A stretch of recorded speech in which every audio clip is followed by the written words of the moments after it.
সবাইকে সাদরে আমন্ত্রণ জানাচ্ছি নেক্সাস টেলিভিশনের লেডিস ক্লাবের আজকের আয়োজনে। আজকের দিনটা 15ই আগস্ট বৃহস্পতিবার, এবং আজকের দিনে আমরা দেখা যাচ্ছে যে নানানভাবে জীবন যদিও জীবনের নিয়মে চলে যাচ্ছে, একটা প্রশ্ন থেকেই যায়, ভালো আছেন নাকি না।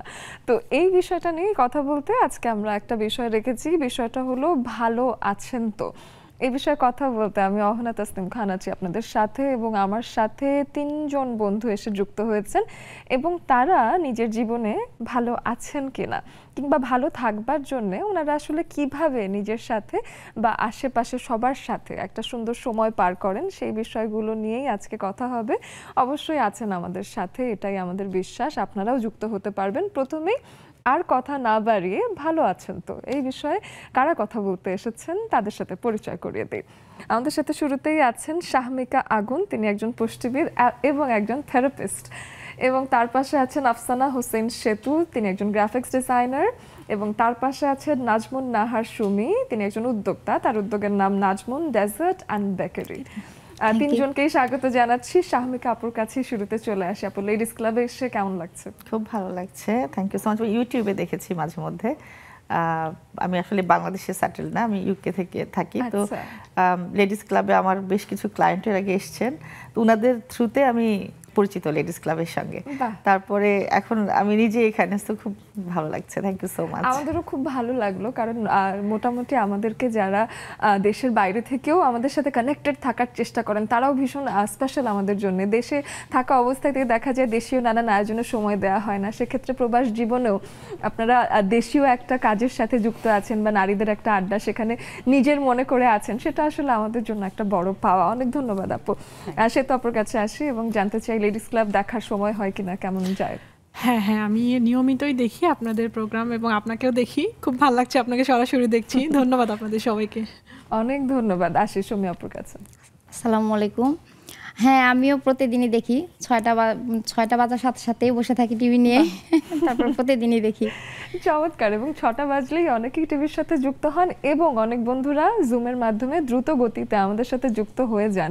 আমাদের স্ক্রিনে দেওয়া আছে জুমের আইডি এবং পাসওয়ার্ড, যেটা ফলো করে আপনারা এসে আমাদের সাথে আড্ডা দিতে পারেন, এবং আপনারা ফোনের মাধ্যমে আমাদের সাথে যুক্ত হতে পারেন। দুটো মাধ্যমই খোলা আছে, যে যেভাবে পারবেন আমাদের সাথে আড্ডায় যুক্ত হয়ে নিজের ভালো থাকবার গল্পগুলো বা ভালো থাকার জন্য যদি আপনার মনে হয় যে আমার কোনো প্রশ্ন আছে, সেই ক্ষেত্রে অবশ্যই এসে জানতে পারেন। যেহেতু আমি দেখছি যে শাহমিকা আপু আপনি একজন পুষ্টিবিদ, সাথে আপনি থেরাপিও দিয়ে থাকেন মানসিক স্বাস্থ্য বিষয়ক, তো সেই বিষয়টাই একটু আসতে চাই যে নিউট্রিশনিস্ট হওয়ার যে বিষয়টা, এই বিষয়ে পড়াশোনা কেন শুরু করলেন বা কোন আগ্রহ থেকে এই কাজের সাথে সংশ্লিষ্টতা আপনার, সেটা একটু জানেন। Thank you so much.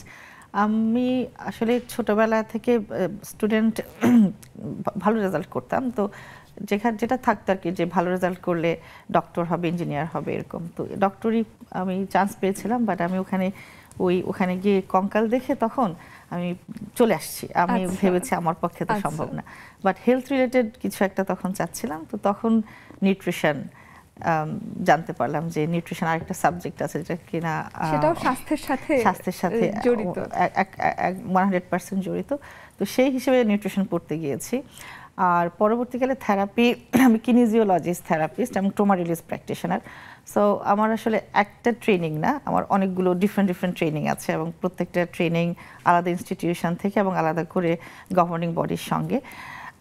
Mental health, ওখানে মানে আমি বাইরে তো থাকি, তো নিউট্রিশন নিয়ে কাজ করতে গিয়ে আমার কাজ বাচ্চাদের পিডিয়াট্রিক নিউট্রিশনিস্ট হিসেবে কাজ করছিলাম। তখন দেখলাম যে অনেক বাচ্চারা অ্যানোরেক্সিয়া এবং তারপর হচ্ছে ইটিং ডিসঅর্ডার, এরকম অনেক ধরনের মেন্টাল ডিসঅর্ডারের সাথে জড়িত। এর পরবর্তীকালে তখন আমি ট্রেনিং নেওয়া শুরু করলাম। পরে আমার নিজের ছেলের অটিজম আক্রান্ত হলো, তো তারপরে ওকে হেল্প করার জন্য তখন আরও ট্রেনিং, কিনেজিওলজি থেকে শুরু করে আরও ধরেন যত ট্রেনিং লাগে, এভাবে আর কি আমার একটা ক্যারিয়ার হয়ে গেল, মানে ডিফারেন্ট জিনিস নিয়ে। বাট ওটা আমার ইচ্ছাই ছিল না, অনেকটা বলবো যে গডের ইচ্ছায় হয়েছে আর কি, বাট আমি জাস্ট ফলো করেছি। চমৎকার। এবং আপনার সাথে আমি একটা মিল পেলাম, আমিও বিজ্ঞান বিভাগের ছাত্রী ছিলাম পুরো জীবন। যেদিন ব্যাংক কাটতে গেলাম ওই দিনই মনে হলো যে না বাবা, হবে না, এই কাটাকাটিটা আমাকে একটু ফ্রিক আউট করছে। কিন্তু তারপরে আমার মনে হলো যে স্বাস্থ্যের সাথে আসলে আমার থাকতে ইচ্ছে করে, কিন্তু আমি কাটাকাটি একদমই পারি না। তো এই ক্ষেত্রে আপনার আমার মানসিক অবস্থা একটু একই রকম। বেশ চমৎকার সেতুর কাছে আসে, একটু সেতুর কাছে এসে শুনি যে গ্রাফিক্স ডিজাইনার হয়ে ওঠা, তার পেছনে তো একটা পড়াশোনা ব্যাকগ্রাউন্ড দরকার এবং কি কি ট্রেনিং দরকার, কিভাবে এখানে আসা শুনে। আচ্ছা, আমার এই সেক্টরে আসা 2016 সালে, এটা অনেক আগে। আমি ইন্টারমিডিয়েট পাশের পরে আমার আসলে এই সেক্টর পড়াশোনা আসলে আমার এই সেক্টরে না, আমি ম্যানেজমেন্ট থেকে মাস্টার্স কমপ্লিট করছি। বাট আমি ইন্টারমিডিয়েট পাশের পরে আমাদের এলাকায় ট্রেনিং সেন্টার ছিল। আমি বলে রাখি আমার বাড়ি হচ্ছে আপনার লালমনিরহাট জেলায়, সো প্রত্যন্ত গ্রামে বলা চলে। তো তখন আসলে আমার আব্বুর ইন্সপিরেশনে আমি যখন আসলে ইন্টারমিডিয়েটের পরে মনে হলো যে ন্যাশনালে ভর্তি হইলাম, আমিও এরকম সায়েন্স ব্যাকগ্রাউন্ড থেকে আসা, প্লাস মেডিকেলের প্রিপারেশন নিয়েছিলাম, হয়নি, একটা পর্যায়ে খুবই ডিপ্রেসড হয়ে গেছিলাম। তো তখন মনে হলো ন্যাশনালে ভর্তি হই। এরপরে মনে হলো যে আসলে এটার পাশাপাশি যদি আমি কিছু করতে পারি তাহলে আমার মাইন্ডটা ডাইভার্ট থাকবে বা নিজের একটা ইন্সপিরেশন পাবো কিছু একটা করলে। তখনই আসলে আমি একটা ট্রেনিং সেন্টারে ভর্তি হই এবং ওখান থেকেই আমার কাজ শেখা শুরু। দেন আমি টানা 2 বছর মার্কেট প্লেস আছে আমাদের, এরকম ফ্রিল্যান্সিং মার্কেট প্লেস ফাইবারে কাজ করছি as a graphics designer. Mainly T shirt design করতাম তখন। আচ্ছা, তখন আসলে খুব একটা এক্সপেরিয়েন্স ছিল না, টুকটাক ডিজাইন জানতাম। বাট সেখান থেকেই আসলে মোটামুটি 2 বছরে খুব ভালো একটা পজিশনে আসি। দেন আস্তে আস্তে আসলে যেহেতু আমি এই সেক্টরের পড়াশোনা করি নাই, তো দেখা যায় বিভিন্ন ট্রেনিং থেকে শুরু করে কীভাবে নিজের স্কিলটাকে ডেভেলপ করা যায় সেটা নিয়ে আসলে আমি টানা এখনও কাজ করে যাচ্ছি। এখন আমি আছি অ্যাজ এ গ্রাফিক্স ডিজাইনার হিসাবে আলফা কমার্স লিমিটেডে জব করছি। তো এর মাঝখানে আসলে ফ্রিল্যান্সিং প্লাস নিজের বিজনেস, মানে সব কিছু মিলায় আসলে, তবে আমি এই সেক্টরেই আছি, এখান থেকে আসলে যাওয়ার ইচ্ছে নেই। বাহ, চমৎকার। এবং গ্রাফিক্স ডিজাইনিং কিন্তু আসলে এটার একটা ভবিষ্যৎ আছে এবং আগে যতটাই না এটা প্রফেশন হিসেবে যতটা স্বীকৃতি পেয়েছে না কেন, এখন এটার গ্রহণযোগ্যতা অনেক বেড়েছে, কারণ গ্রাফিক্স নিয়ে আসলে প্রচুর কাজ হচ্ছে এখন এবং এটা খুবই কম্পিটিটিভ একটা মার্কেটও হয়ে উঠছে। সেই বিষয়ে আরও শুনবো। সুমির কাছে এসে একটু জানতে চাই যে এই যে নাজমুন ডেজার্ট অ্যান্ড বেকারি, রান্নাবান্না আর বেকিং, আমি বলবো যে দুটোই খাবারের সাথে জড়িত হওয়ার পরেও রান্নাবান্না এবং বেকিং দুটো একদম আলাদা সেক্টর। সেই বিষয়টা আসা এবং রান্নাবান্না থেকে বেকিং এ আসা নাকি বেকিং এর দিকেই আগ্রহ ছিল শুরু থেকে? ধন্যবাদ। রান্নাবান্না থেকে বেকিং এ আসা সেটাও ঠিক আছে, আর হচ্ছে আমার বেকিং নিয়ে সবসময় একটু আগ্রহটা একটু বেশি ছিল। হ্যাঁ, কেক এগুলো নিয়ে একটু কাজ করার একটু আগ্রহ বেশি। বেকিং মানে কিন্তু পুরোটাই সায়েন্স, আমার কাছে খুব মানে একটু কঠিনই লাগে যে একটা কিছু 19-20 হলেই কিন্তু বেকিংটা হয় না, সবকিছু একটা মাপ আছে, মাপ দিয়েই করতে হয়। তো যখন করোনার সময় আর কি আমি আপনার ইন্স্যুরেন্সে জব করি আর কি, লাইফ ইন্স্যুরেন্সে জব করি। তো করোনার টাইমটায় কিন্তু তখন আর্থিক অবস্থা সবারই একটু কম ছিল। তো সেই ক্ষেত্রে তখন বাসায় বসে বসে কি করব, তো আমি অনলাইনে একটা কোর্স করলাম বেকিংয়ের উপরে। তো করার পরে আস্তে আস্তে বাসায় ট্রাই করলাম। বাসায় ট্রাই করার পরে ফেসবুকে একটু পোস্ট দিলাম, তারপরে আস্তে আস্তে 2-1 নিতে তারপরে বললো সবার কাছেই ভালো লাগতেছে, রিভিউ আলহামদুলিল্লাহ ভালো আসতেছে। তারপর আলহামদুলিল্লাহ এখন পর্যন্ত 4 বছর চালায় যেতেছি। 4 বছর হয়ে গেল। পরিবারে কে কে আছে আপনার? আমার 2টা মেয়ে আছে, হাজবেন্ড আছে। বাহ, তাহলে তো বাচ্চাদেরকে খাইয়ে একটা টেস্ট করানো যায়, কারণ বাচ্চারা আসলে সব থেকে অনেস্ট জাজ। ওরা কিন্তু কোনো কিছু খেতে ভালো না লাগলে ওরা কখনোই সেটাকে প্রশংসা করে না। বড় মানুষ তাও কিছু একটা খেয়ে ফেলে, কিন্তু বাচ্চারা সারাক্ষণ জাজ করতে থাকে যে না মা এটা ভালো হয়নি, এটা খাবো না। এরকম তো হয় বাচ্চাদের সাথে? না, আমার মেয়েরা সবসময় আমাকে সাপোর্ট দিছে। হ্যাঁ, আমি কোনো কিছু করলে মানে কাজ করার পরে আমি আমার মেয়েকে দেখাই, জামু দেখো তো এটা কেমন হয়েছে, ওইটা এরকম ভালো লাগতেছে কিনা। মেয়েরাই সাপোর্ট দেয়, না আম্মু এটা ভালো হয়েছে, না এটা না এইভাবে করো, একটু সবসময় সাপোর্ট দেয় মেয়েরা। চমৎকার চমৎকার। তাহলে মেয়েরা তো আসলে তাহলে বড় হয়ে গেছে মনে হচ্ছে। হ্যাঁ, আমার বড় মেয়ে ক্লাস 10-এ পড়ে। তাই কি? চমৎকার। মানুষ আসলে জীবনে এগিয়ে যাচ্ছে এবং মানুষের পরিবার আস্তে আস্তে বাড়ছে এবং ছেলে মেয়ে চোখের সামনে বড় হয়ে যাচ্ছে, এটাও আসলে আমার দেখতেও ভালো লাগে। আমি এই গল্পগুলোই শুধু শুনি। আমরা মামি কোথাও গেলে কেউ বিশ্বাসই করে না। তাহলে তো বেশ বেশ মজা। বলে যে আমরা আপনার কি 3 বোন। তাহলে এই যে মা হয়ে যাবার পরেও দিনের পর দিন ভালো থাকার কিংবা এই যে তারুণ্য ধরে রাখার যে বিষয়, সেই বিষয়ে একটু আসবো শাহমিকা আপুর কাছে। আপনার কাছে এসে আমি জানতে চাই যে এটার কি কোনো রকম কোনো সিস্টেম আছে যে দিনের পর দিন চলে যাচ্ছে, শরীর কিন্তু নানান রকম চেঞ্জেস দিয়েও যায়, তারপরেও কিছু মানুষ আসলে দেখা যায় যে ওনারা তাও ভালো আছেন, এটার সাথে মানে খাদ্যাভ্যাসের কোনো প্রভাব আছে কিনা এই বিষয়ে? হ্যাঁ, খাদ্যাভ্যাস তো ডেফিনেটলি প্রভাব আছে, বাট যা আপনি দেখবেন, যেহেতু আমি থেরাপিস্ট, আমি আসলে এটাকে বলা হয় ন্যাচুরোপ্যাথিক ডক্টর, মানে যে জন্য মানে অনেকগুলো যখন আমাদের ট্রেনিং হয়ে যায় দেন আমাদের ইউকেতে এটা হয়, আমি জানি না বাংলাদেশে ন্যাচুরোপ্যাথিক ডক্টর টার্মটা আছে কিনা। সো আমরা সবকিছু যখন অ্যাজ আ হোল দেখি তখন দেখা যায় যে বেসিক্যালি ফার্স্ট থিং হচ্ছে ভালো থাকার আপনার পজিটিভ চিন্তা। আপনি অনেক ভালো খাচ্ছেন বাট আপনি চিন্তা করছেন নেগেটিভ, তার একটা এফেক্ট আপনার বডি, মাইন্ড, চেহারা সব কিছুতেই পড়বে। সেকেন্ড থিং হচ্ছে আপনি অনেক ভালো চিন্তা করছেন কিন্তু আপনি কি অনেক বার্গার খাচ্ছেন, আপনি অনেক ফ্রাইড ফুড খাচ্ছেন, আপনি জাঙ্ক ফুড খাচ্ছেন বা অনেক বিরিয়ানি, অনেক এই ধরনের হ্যাভি ফুড খাচ্ছেন, সেখান থেকেও কিন্তু আপনার বডিতে একটা প্রভাব পড়বে। আরেকটা হচ্ছে এক্সারসাইজ, যেটা হাঁটা, আমরা অনেক অনেক হাঁটা মানে অনেক এক্সারসাইজ করার দরকার নেই, বাট একটু ছোটোখাটো অল্প করে 10 মিনিট এভরি 4 ঘন্টা 5 ঘন্টা পর 10 মিনিটস একটু ওয়াক করা, ঘরের ভিতরে হোক বাইরে হোক, সেটা একটা ব্যালেন্স নিয়ে আসে। সো কম্বিনেশন, একটু এখন মেডিটেশনটা আমরা অনেক ফোকাস করি। সো একটু deep breathe in breathe out করা, কারণ এখন যেটা আমরা সোমাটিক ব্রিদিং বলি, মানে অনেক রোগ সোমাটিক ব্রিদিং দিয়ে, অনেক কঠিন কঠিন রোগ সোমাটিক ব্রিদিং দিয়ে ভালো হয়ে যাচ্ছে। কারণ আপনার এই অক্সিজেন লেভেল যখন ফুল থাকবে আপনার বডিতে এবং ব্রেইনে, সেটা কিন্তু অটোমেটিক্যালি আপনার ইয়থ সেল যেগুলো, এগুলোকে সামনে নিয়ে আসে। ওকে, সো সেটাও ভালো থাকার একটা বিশাল সিস্টেম আর কি।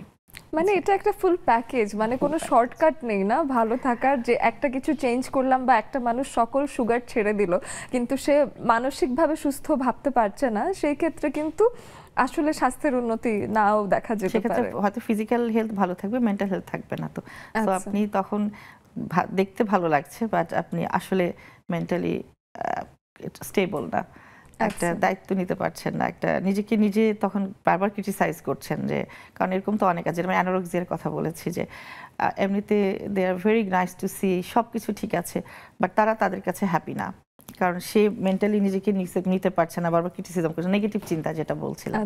হ্যাঁ, তো এইটা হয় অনেক বেশি হয়। তো এই জন্য একটা সবকিছু একটা পজিটিভ ভাইব থাকলে, এবং সবকিছু ওভার কিছুই দরকার নাই, কারণ অনেক বেশি এক্সারসাইজ করেও মানুষ সিক হয়ে যায়।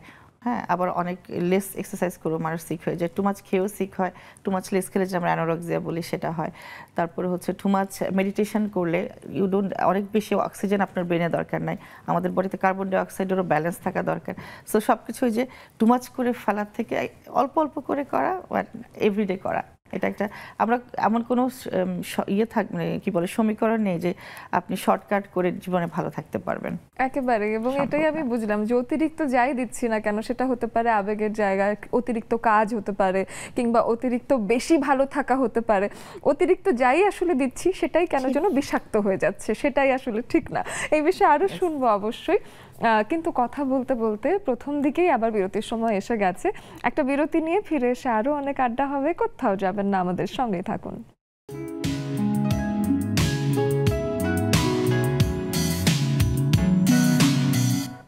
ছোট্ট একটা বিরতির পর সবাইকে আরো একবার স্বাগত জানাচ্ছি নেক্সাস টেলিভিশনের লেডিস ক্লাবের আড্ডায়।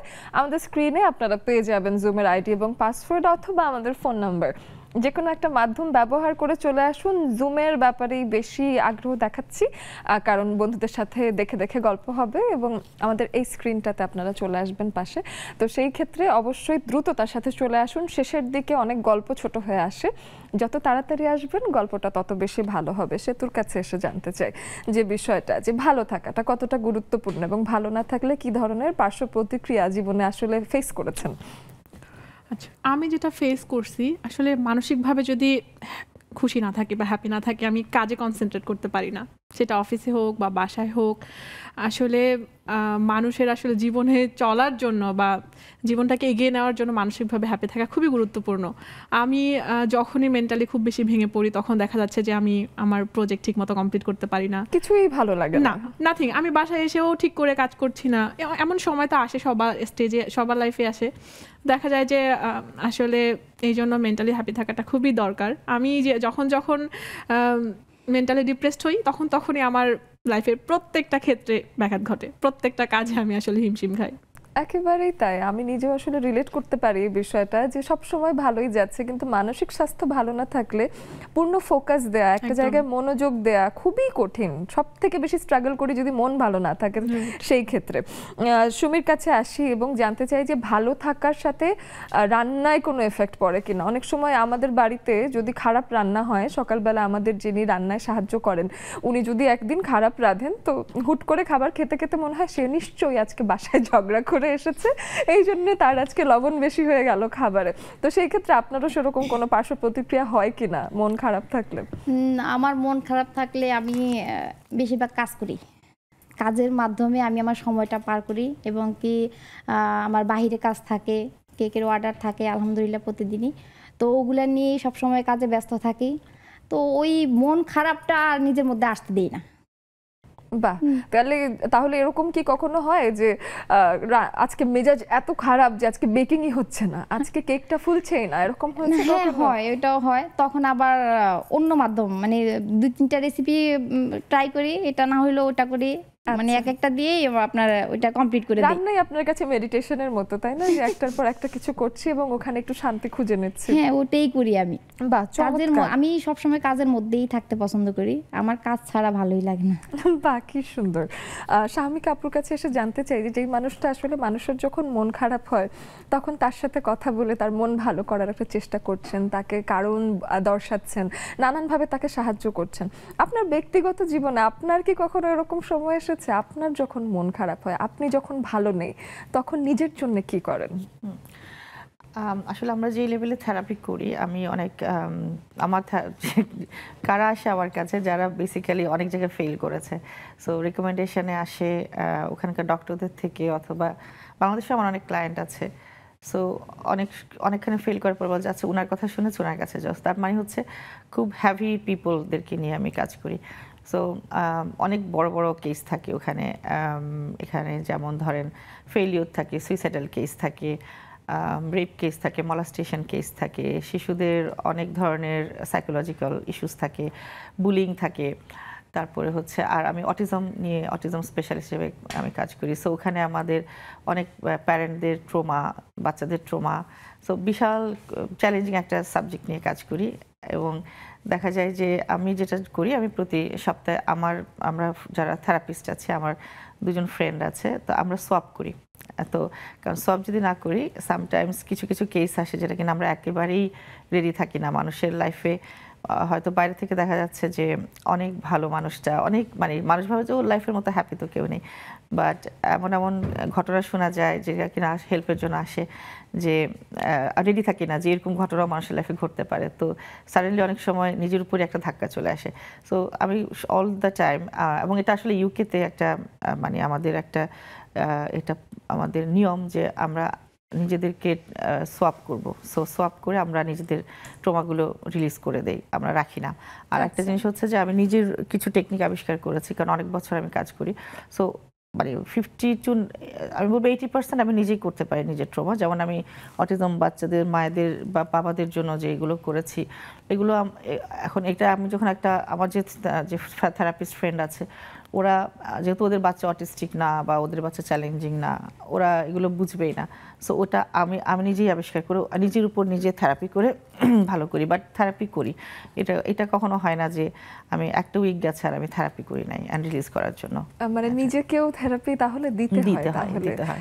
এটা আপনার আরেকটা বিষয় আমি জানতে চাই যে কোনো সময় মনে হয়েছে যে এটা আমার জীবনের সবচেয়ে বড় প্রতিবন্ধকতা, যে প্রতিবন্ধকতার কারণে আমার এই নিজের এগিয়ে যেতে অসুবিধা হচ্ছে, আপনার জন্য সবথেকে চ্যালেঞ্জিং সময় কোনটা ছিল?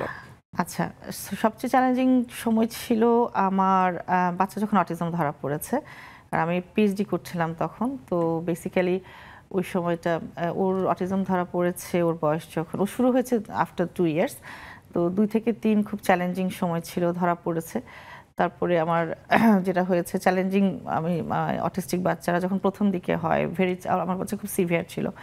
সো অনেক চ্যালেঞ্জিং ছিল। এটা সে হবার পরে আপনি 2 বছর সেটা বোঝেননি, 2 বছর পরে সেটা মনে হয়েছে? বেসিক্যালি অটিজমটা আস্তে আস্তে 18 মাস থেকে শুরু হয় এবং আস্তে আস্তে বয়স বাড়ার সাথে সাথে একটা পরিচিত আপনার একটা দেখা যায় যে বাচ্চাটা হাসছে খেলছে কথা বলছে, ওই বাচ্চাটা হারিয়ে যাচ্ছে, হারিয়ে একটা নতুন বাচ্চা আসে যে বাচ্চাটা কিছুই করতে পারে না এবং সে অ্যাগ্রেসিভ হয়ে যায়, মানুষকে মারধর করছে, নিজের নামে রেসপন্স করে না, কোনো কিছু পৃথিবীর সাথে কানেক্টেড থাকে না। সো নিজের সামনে এরকম একটা ঘটনা দেখলে অনেক ডিপ্রেশন চলে আসে যে আমি কি, আর ডক্টররা তখন বলতো যে আমি তো কিছু পারবো না, মানে ওদের কোনো চিকিৎসা নাই। সো ওই টাইমটা আমার ছেলে এখন 15 বছর, আমি 13 বছর আগের কথা বলছি। সো এখন অনেক চেঞ্জ হয়েছে এবং আমার এখানে আমি অনেক লেখালেখি করে আমি ওই প্যারেন্টদের কাছে আমি খুব পপুলার, কারণ আমি সামনে নিয়ে আসছি যে আসলে বাচ্চাদেরকে লুকিয়েও রেখো না, নিজেদের ট্রমাকেও লুকিয়ে রেখো না। আমি আমার প্রোফাইলে সবসময় লিখি, উইমেন চ্যাপ্টারে লিখেছি, প্রচুর ভিডিও নিউজে লিখেছি, সো যেখানে আমার ফেসবুক ভিডিওতে বলেছি। এবং যেটা আপনি কোশ্চেনটা করেছেন যে কোন চ্যালেঞ্জটা ছিল যেটা কিনা মনে হয়েছে যে পারবো না, তো ওই সময় আমার সংসার ভেঙে গেছে, কারণ হচ্ছে ওর বাবা খুব করতে পারছিল না এবং অনেক সংসারই ভেঙে যায়। তো আমি ওই একা বাচ্চা নিয়ে, আমি এখনও সিঙ্গেল মাদার, বাট আমার বাচ্চা যখন 5 বছর তখন থেকে আমি সিঙ্গেল মাদার হয়ে, বাট যেটা তখনকার চ্যালেঞ্জ ছিল অবস্টাকলস, সেটা এখন বলবো আমাদের লাইফের ব্লেসিংস। সো আমার একটা বইও আসতেছে, ইটস লাইক অটিজম, মানে কীভাবে আপনি এটাকে ব্লেসিং হিসেবে নেবেন। কারণ সামটাইমস আমি আত্মহত্যা করতে চেয়েছিলাম, তখন ট্রাইও করেছি, যখন আমরা ফেলিওর ফিল করি লাইফে। তো আলটিমেটলি সেটাই আমাকে আবার ঘুরিয়ে দিয়েছে। আমি এখন সারা ওয়ার্ল্ডে অটিজম স্পেশালিস্ট হিসেবে পরিচিত, থেরাপিস্ট হওয়ার কোনো ইচ্ছা ছিল না, বাট এই আমার ছেলের কারণেই আমি এগুলো সব শিখেছি। আমি জাস্ট একজন নিউট্রিশনিস্ট ছিলাম, পিএইচডি করছিলাম, সো আমার হয়তো মানে ইউনিভার্সিটিতেই জব হতো, বাট আমি কখনো এরকম শত শত মানুষের জন্য কাজ করব, বাচ্চারা কথা বলবে আমার ট্রিটমেন্টে। আমি প্রতিদিন 10টা হলেও মেসেজ পাই সারা ওয়ার্ল্ডের প্যারেন্টদের থেকে যে থ্যাংক ইউ সো মাচ, আপনার কারণে আজকে আমার বাচ্চাটা এটা করছে আর ওটা করছে। সো ওটাই আমার লাইফে ব্লেসিং হয়ে গেছে। তো এটা আমি বলতে চাচ্ছি যে সামটাইমস আমাদের অবস্টাকলস, যেটা আমি ভেবেছিলাম আমার লাইফের সবচেয়ে অবস্টাকলস আমার ছেলে, আমি ক্যারিয়ার ছেড়ে দিয়েছিলাম, সব কিছু ছেড়ে ওকে নিয়েছিলাম, বাট ওটাই আবার ঘুরে ঘুরে ঘুরে ঘুরে আমার লাইফের ব্লেসিং। আমার ছেলে প্রতিবন্ধকতাটাকে শক্তি হিসেবে, এবং আমার ছেলে সে এখন অ্যামাজনে ওর বই, ওর 11 বছর থেকে ও বই লেখে, ওর অ্যামাজনে 3টা বই বের হয়েছে, আরও হচ্ছে। সো ও ঘুরে গেছে, ওর সাথে সাথে আমার জীবনও ঘুরে গেছে। এবং সাথে সাথে আমি বলবো আমার যতজন ক্লায়েন্ট ছিল, যতজন আমার কাছে আসে ট্রিটমেন্ট নেওয়ার জন্য, আমি সোফার বোধহয় 6-7 হাজার বাচ্চা সারা ওয়ার্ল্ডে যারা সিভিয়ার অটিজম থেকে ওভারকাম করে আসছে, কথা বলতে পারে, বসতে পারে, বুঝতে পারে, স্পেশাল নিড স্কুল থেকে নর্মাল স্কুলে যাচ্ছে। সো এটা আমার লাইফের সবচেয়ে বড় ব্লেসিংয়ে পরিণত হয়েছে, এটা আমি বলবো। বেশ বেশ ইন্সপায়ারিং একটা স্টোরি। আমি এখনো আই এম শিভারিং। অ্যান্ড আমি আসলে হঠাৎ করে একটু আমার মনে হচ্ছিল যে আমি আসলে জানি না, I am lost of words. And আপনি যেইভাবে নিজের একটা ট্রানজিশনের ভেতর দিয়ে গেছেন, ইট ইজ ভেরি ইন্সপায়ারিং যে অনেক মায়েরাই কিন্তু আস্থা হারিয়ে ফেলেন এই সময়টা, কিন্তু তারা আসলে নিজেরাও একটা মানসিক কষ্টের ভেতর দিয়ে যান। It's a very long journey, এবং সংসার ভাঙারও যে বিষয়টা আসে, সেই সব ট্রানজিশন দিয়েও যেতে হয়। এদিকে বাচ্চার স্বাস্থ্য নিয়েও মা কিন্তু বেশ চিন্তায় থাকেন। তো সেই মানুষরাও যাতে আশা না হারান এবং এরকম একটা পরিস্থিতি থেকেও যে উতরে এসে জীবনে এরকম একটা পরিবর্তনও হতে পারে, এটা কি সুন্দর একটা পরিবর্তন। I am very inspired by you, thank you. সেতুর কাছে একটু আসতে চাই। আমি আসলে তার সাথে কথা বলার পরে আমি এখনো প্রসেস করছি। আমি সেতুর কাছে এসে শুনতে চাই যে এই যে আমি বলবো যে ইট ওয়াজ 16 সাল থেকে শুরু, এবং সেই সময় গ্রাফিক্স ডিজাইনিং বা যখন সায়েন্সে কাজ হচ্ছে না, অনেকেই নিশ্চয়ই অনেক প্রতিবন্ধকতা দেওয়ার চেষ্টা করেছে যে তোমার তো এই ব্যাকগ্রাউন্ডে কাজ করার কথা, তুমি এই ব্যাকগ্রাউন্ডে না কাজ করে আরেক দিকে চলে যাচ্ছ। তো এই ধরনের একটা আপস অ্যান্ড ডাউনস যখন চলছিল, সেই সময়টা কিরকম ছিল সেটা একটু শুনতে চাই। আসলে আমি আমার ফ্যামিলি থেকে প্রচুর সাপোর্ট পাইছি, যদি বলতে পারেন। আমার বাবা, আমি বললাম তো আমি খুবই প্রত্যন্ত গ্রামের একটা মেয়ে, আর আপনি জানেন যে এই বিষয়গুলো নিয়ে শহরে যেমন কে কি করছে আসলে কেউ খেয়াল করে না। আছে শহরে, দেখা যায় যে যাই হোক না কেন মানুষ মনে করে যে না ও কিছু একটা করে ফেলবে, কিন্তু দেখা যায় যে যখন মানুষের এলাকাটা ছোট হয়ে আসে তখন দেখা যায় যে মানুষ কিছু ট্র্যাডিশনাল ভাবনায় থাকেন। তো সেই চিন্তাটা থেকে ওই সময়টা যেহেতু অনেক আগে, তখন আসলে মেয়েরা এই মেয়েরা বলতে না, কেউই যে এই সেক্টরে কাজ করবে আমাদের এতটা ছেলেদের কিন্তু এই বিষয়ের প্রতিবন্ধকতা আছে। ছেলেদের যেহেতু ঘর সামলানোর একটা দায়িত্ব তাদের মাথার উপর থাকে, তারাও কিন্তু একটা কাজ করতে যায়, ঘর থেকে বলে বসে তাহলে তুমি কিভাবে তোমার পরিবারকে লালন পালন করবে। তো এই বিষয়টাও আছে। শুনবো এসে, একটা বিরতির সময় হয়ে গেছে, বিরতিটা নিয়ে এসে বাকি গল্প অবশ্যই হবে, আমাদের সঙ্গে থাকুন।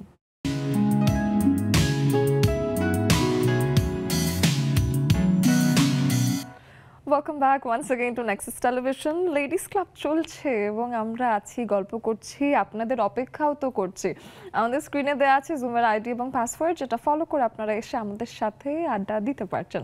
এটা ছাড়াও আপনারা কিন্তু আমাদেরকে এখন যেহেতু লাইভ দেখছেন, আপনারা শুধুমাত্র টেলিভিশনের পর্দায় আমাদেরকে দেখছেন না, বরং ইন্টারনেটের মাধ্যমে সোশ্যাল মিডিয়াতে আমাদেরকে দেখা যাচ্ছে। অর্থাৎ ফেসবুকে আমরা আছি নেক্সাস টেলিভিশনের পেজে, এবং আমাদের ইউটিউব চ্যানেলেও আপনারা আমাদের এই আয়োজন সরাসরি সম্প্রচারিত হতে দেখছেন। ইনস্টাগ্রামে ছোট ছোট আপডেট পেতে ইনস্টাগ্রামেও যুক্ত হতে পারেন, এবং এই পুরো আয়োজনে আপনারা আমাদের সাথে ফোন কলের মাধ্যমেও যুক্ত হতে পারেন। সেই নাম্বারটা আপনারা স্ক্রিনে পেয়ে যাবেন। এখন এসে আরেকজনের সাথে এসে একটু কথা বলি। সুমি, আপনার কেন মনে হলো যে কোনো রকম স্ট্রাগল দিয়ে যাচ্ছিলেন কিনা, যার কারণে মনে হলো যে আমার নিজস্ব একটা উদ্যোগ থাকতে হবে? কোনো প্রতিবন্ধকতা কখনো জীবনে এসেছে কিনা? যেটা থাকে, আমি জানি যে সবারই কিছু না কিছু আপস অ্যান্ড ডাউনস থাকে, তো ওই ডাউনসের সময়টা জানতে চাই। হ্যাঁ, অবশ্যই থাকে, সবার লাইফে একটু ঝামেলা থাকে। আপনার হাসি দেখে আমি এত কনফিউজড। এটা হয়েছে কি যে সে এত হাসি খুশি একটা মানুষ, আমার মনে হচ্ছে তার জীবনে হয়তো প্রবলেম থাকতেই পারে না, না হলে এত হাসি খুশি মানুষ কিভাবে হয়? না, অবশ্যই আছে। মানুষ মাত্রেই তো কোনো না কোনো সমস্যার উপর দিয়ে পার হতে হয়। হ্যাঁ, তো জীবনটাই রোলার কোস্টার। আমি যখন 2014 সালে ইন্স্যুরেন্সে জব করি, তখন আমার হাজবেন্ড বাইরে ছিল।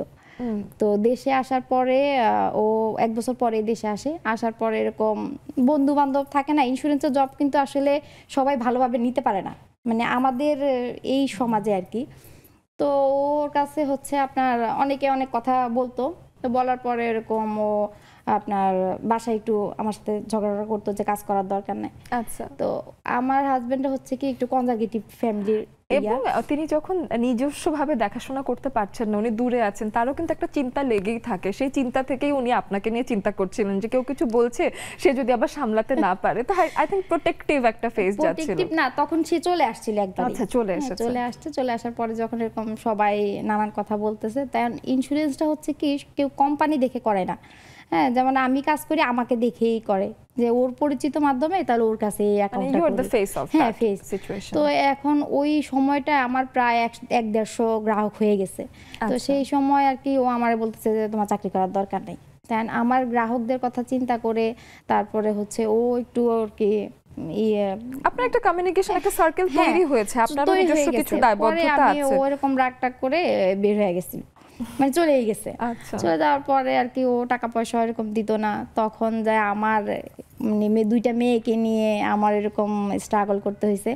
তখন যে 2020 সালে বললাম না, করোনার সময় তখন এরকম ইন্স্যুরেন্স তো তখন কি করতে চাইতো না, তো বাসায় বসে বসে কি করব, তখন যে অনলাইনে কেকের বিজনেসটা শেখার পরে ওটা দিয়েই আমি তখন প্রায় ও 2.5 বছর পরে আসছে। হ্যাঁ, 2.5 বছর বাহিরেই ছিল আর কি। পরে 2.5 বছর পরে আসার পরে আমি আবার তখন এই কেক দিয়ে ইন্স্যুরেন্স দিয়েই আমার লাইফটা চালায় নিছি আর কি। আচ্ছা, তাহলে তো আপনি হাসি মুখে বলছেন, কিন্তু এই সময়টা খুবই কঠিন একটা সময় আপনার গেছে, এবং তখনও কি এরকম হাসি মুখেই সব রকম কিছু জয় করছিলেন? হ্যাঁ, করি। আমি সব সময় হাসি খুশিই থাকতে পছন্দ করি, কাজের মাধ্যমেই থাকি এবং কি কাজ করেই যাই। বাহ বাহ, চমৎকার। আমাদের বন্ধুরা আমাদের স্ক্রিনের জুমের আইডি এবং পাসওয়ার্ড খেয়াল করে চলে আসবেন, এবং যেমনটা অনেকেই চলে এসেছেন, আমি দেখতে পাচ্ছি রাশিদা আপু আছেন, শারমিন ফারজানা, মিষ্টি আপু আছেন, বেশ মিষ্টি দুজন মানুষ। রাশিদা আপুর কাছে আসি আগে। রাশিদা আপু, আপনার কাছে এসে আমি জানতে চাই যে এই যে ভালো থাকার জন্য আপনার কি মনে হয় যে একটা জীবনে ভালো থাকতে কি কি প্রয়োজন?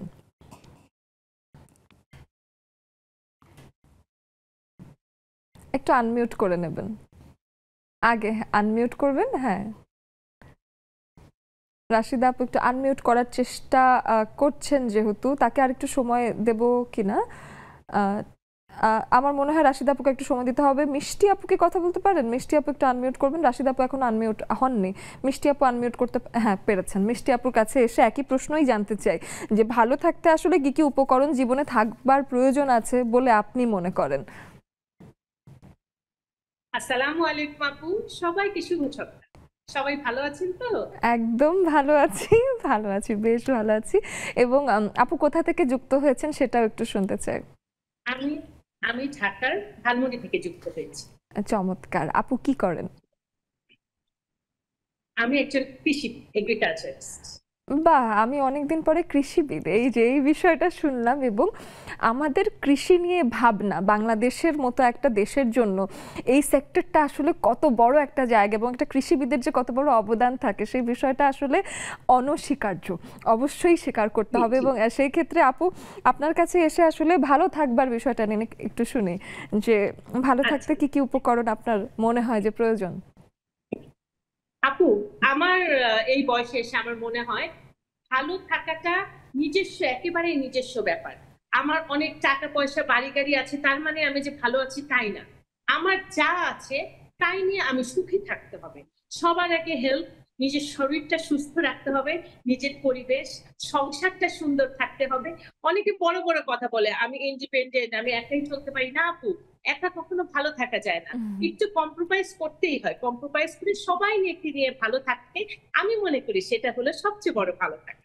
আমার স্বামী, সংসার আর সাথে একটা মেয়েকে অবশ্যই ইন্ডিপেন্ডেন্ট হতে হবে। ইন্ডিপেন্ডেন্ট না হলে নারীর স্বাধীনতা নেই, নারীর মুক্তি নেই। এবং ইন্ডিপেন্ডেন্ট হতে হবে, সবার সাথে কোঅপারেটিভ মেন্টালিটি থাকতে হবে। আর ভালো থাকতে নিজের শরীরটার প্রতিও সচেতন থাকা দরকার।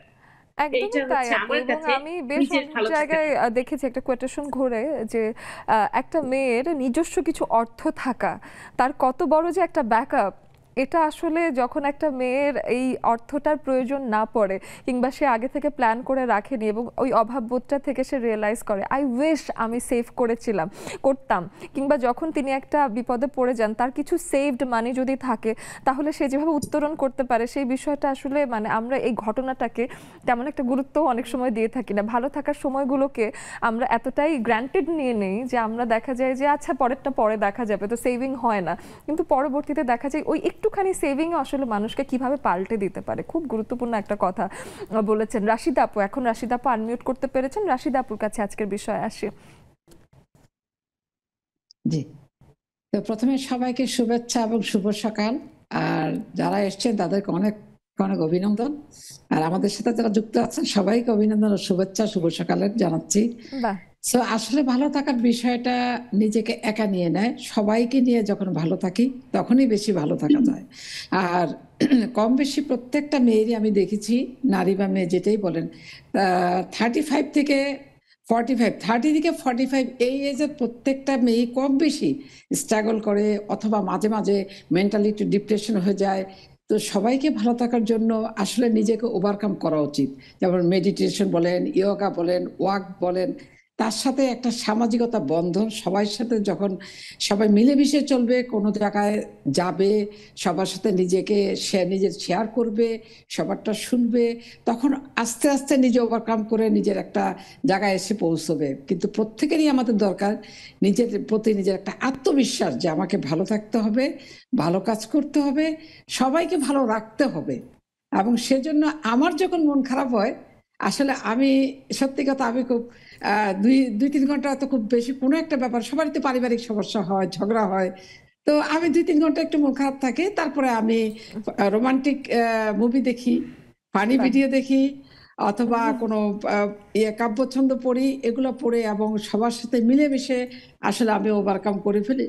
আসলে আমি সবসময় আমার মন ভালো রাখতে চেষ্টা করি এবং এখানে সবাই আমাকে এটা বলে, মেয়েরাও আমাকে বলে aunty you are a great. মানে সবসময় ওরা আমার কাছে ভালো সাজেশন চায়, ভালো থাকতে চায়। আমি সবসময় ভালো থাকতে চেষ্টা করি, যতই আমার সমস্যা থাকুক, খারাপ থাকুক। আমি সবাইকে এটাই বলবো যে পারিবারিক সমস্যা, অর্থনৈতিক সমস্যা, মানসিক সমস্যা মানুষের জীবনে থাকবেই, কিন্তু সেটাকে আপনি গুরুত্ব না দিয়ে নিজেকে গুরুত্ব দিন, নিজে হাসি খুশি থাকুন, একটা ভালো জিনিস অ্যাডপ্ট করুন, দেখবেন যে অটোমেটিক নিজে ভালো ফিল করছেন, ভালো থাকবেন, সুস্থ থাকবেন, নিজের প্রতি খেয়াল রাখবেন।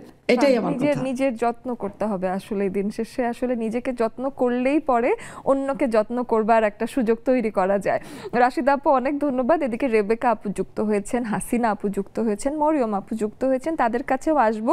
কিন্তু স্যাক্রিফাইস আর কম্প্রোমাইজের একটা বিষয় নিয়ে মিষ্টি আপু বললেন যে সেই বিষয়ে একটু শাহমিকা আপুর কাছে এসে জানতে চাই যে এই যে আমরা মাঝে মাঝেই দেখা যায় যে কনসিডার করছি না, কম্প্রোমাইজ করতে ভালো লাগছে না, বা সেই ক্ষেত্রে মনে হচ্ছে আমিই কেন শুধু কম্প্রোমাইজ করব, সেক্ষেত্রে নিজের ভালো থাকাও কিন্তু কম্প্রোমাইজড হচ্ছে।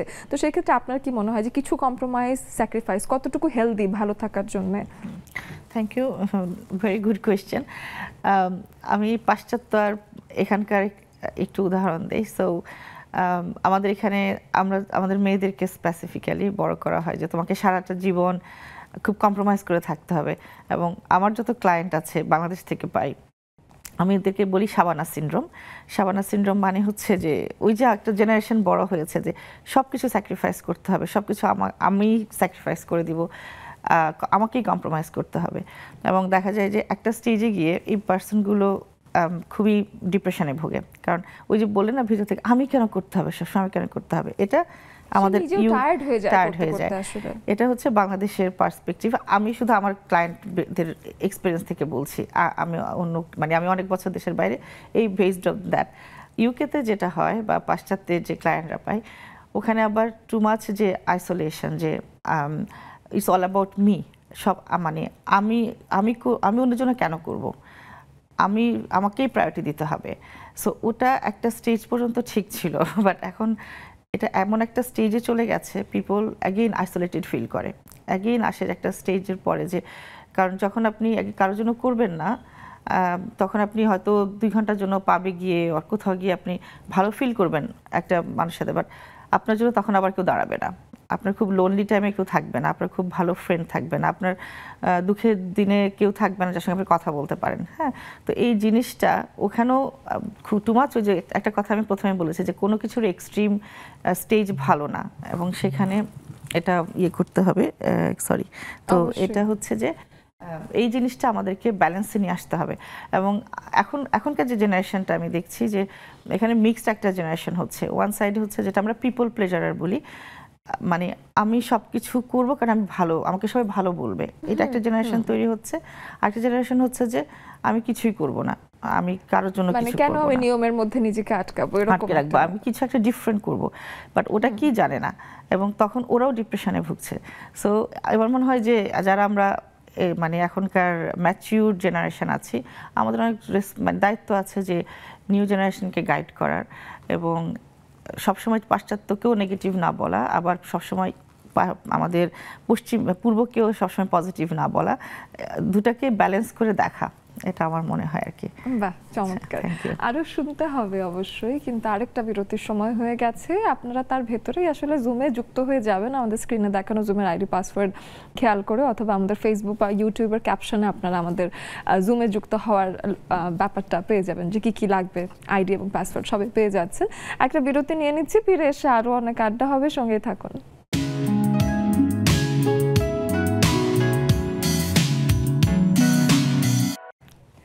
বিরতির পরে সবাইকে আরো একবার স্বাগত জানাচ্ছি, এবং আমরা আসলে ভালো থাকা নিয়ে আজকের আলাপ আলোচনা, আমাদের গল্প আড্ডা সেভাবেই চালানোর চেষ্টা করছি। আমাদের স্ক্রিনে, আমাদের জুমের স্ক্রিনে বেশ কিছু বন্ধুরা আছেন, তাদের কাছেও একটু ছোট্ট করে শুনে নিই যে আসলে ভালো থাকার নানান রকম রহস্য হতে পারে, বা ভালো থাকার ছোট ছোট উপকরণ হতে পারে।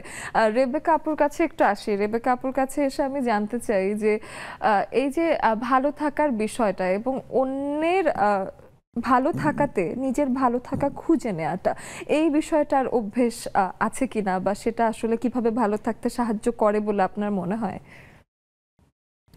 ধন্যবাদ। সুন্দর আজকের একটা বিষয়, আমাদের মেয়েদের খুব পছন্দের একটা বিষয়, মানে সবারই কম বেশি এই বিষয়গুলো নিয়ে আসলে হয়। এটা হবেই। ভালো থাকতে গেলে আসলে সর্বপ্রথম আমাদেরকে শক্ত মন মানসিকতা নিতে হবে মেয়েদেরকে, এক। আর দুই হচ্ছে যে আমরা মেয়ে, আমরা অনেক কষ্ট করে যখন একটা জিনিস তৈরি করি, সেই জায়গা থেকে নিজের অবস্থান কখনো সরানো উচিত না। হ্যাঁ, সংসারে এদিক সেদিক হবে। আমার মন খারাপ হলে আমি যেটা করি অহনা, সেটা হচ্ছে আমি একদম চুপচাপ হয়ে যাই। হ্যাঁ, মানুষকে মানে সবাই বুঝতে পারে যে আমার তখন মন খারাপ। তখন অনেকে আমাকে একটু রাগ ভাঙানোর জন্য, আমার ছেলে, আমার হাজবেন্ড, আমার পরিবারের সবাইকে ভালো রাখার জন্য আমি যে কাজটা করলে ভালো হয় আমি চুপচাপ ওই কাজগুলোই করি। তখন ওরা বোঝে যে মার তো মন খারাপ বা আমার মিসেসের মন। তো এই ক্ষেত্রে মেয়েদেরকে একটা জিনিস, যে পরিবারের সবাইকে নিয়ে যদি আমি ভালো থাকতে পারি তাহলে আমি নিজেও ভালো থাকবো। আর নিজেকে ব্যস্ত রাখলে এমনি ভালো থাকা যায়। মন তো খারাপ হবে, মন এমন একটা জিনিস আমাদের মেয়েদের, এত নরম, এটা খারাপ হবে, এটাই স্বাভাবিক। কিন্তু খারাপের মাঝখানেও ভালো থাকার জন্য নিজেকে কিছু কিছু জিনিস মেনে চলতে হবে, যেগুলো হচ্ছে যে আশপাশের যারা অনেকেই অনেক কথা বলে, ভালোটাকে নিতে হবে, খারাপটাকে না।